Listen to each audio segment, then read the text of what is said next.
مساء الخير عليكم، يا رب دايما تكونوا زي الفل. عندنا النهارده مشكله غريبه من نوعها شويه. صاحبه المشكله بتقول: حماتي عايزه جوزي يصرف عليا، يصرف على سلفتي زي ما بيصرف عليا. بتقول له: ما تعليش مراتك على مرات اخوك عشان هما محدش فيهم يفرق عن التاني.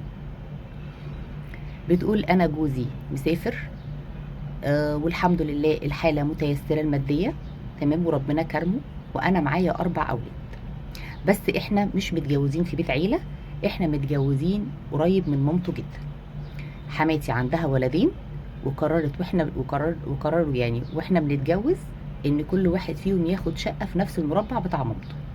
فبالتالي انا وحماتي وسيلفي في مربع واحد.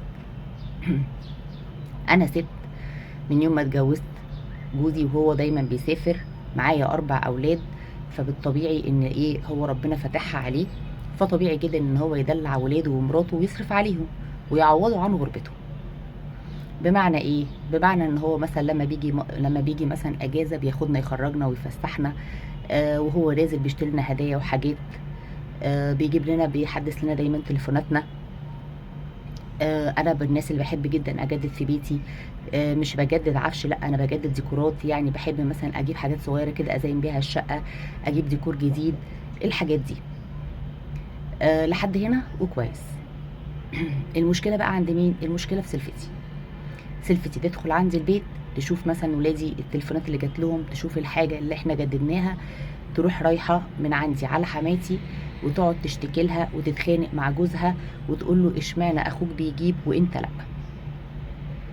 فبالتالي حماتي تعمل ايه؟ حماتي يصعب عليها فتروح مديالها فلوس، ومديه لاخو جوزي فلوس، وتقول له: اصرف على بيتك زي ما اخوك بيصرف.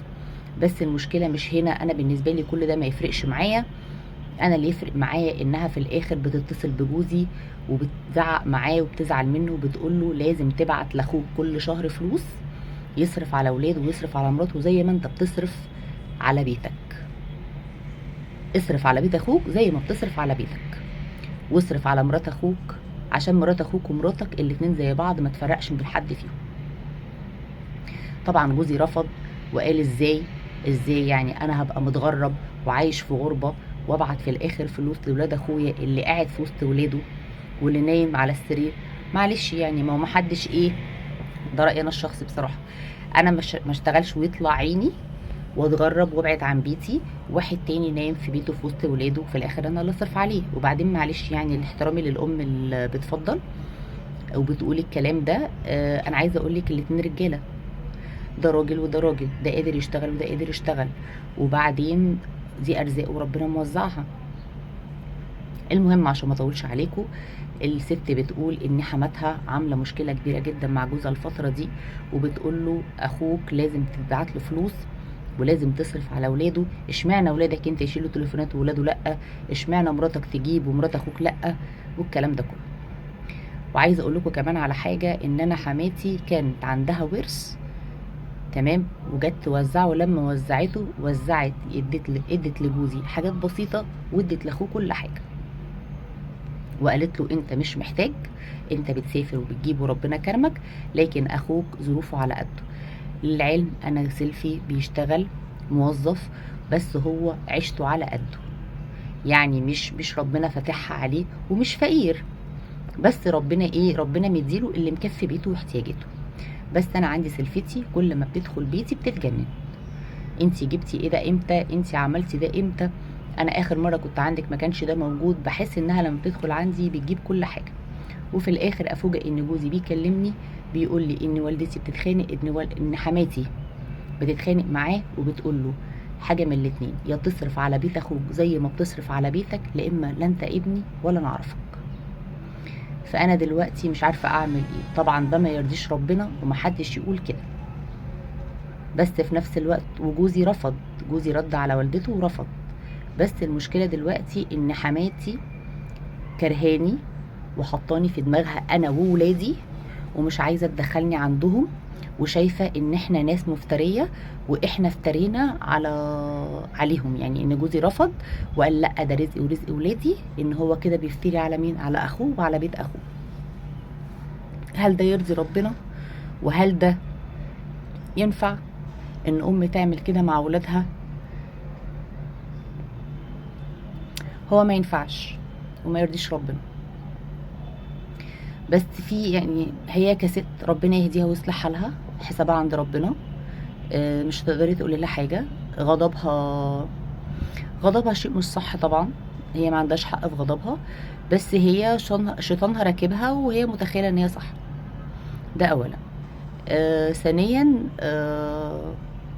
جوزك ان هو خلاص جوزك رفض انا شايفه الموضوع منتهي بصراحه. جوزك رفض ان هو يعمل ده، تمام، وحقه طبعا، محدش بيشتغل وبيجيب والتاني قاعد ياخد على الجاهز، مفيش الكلام ده.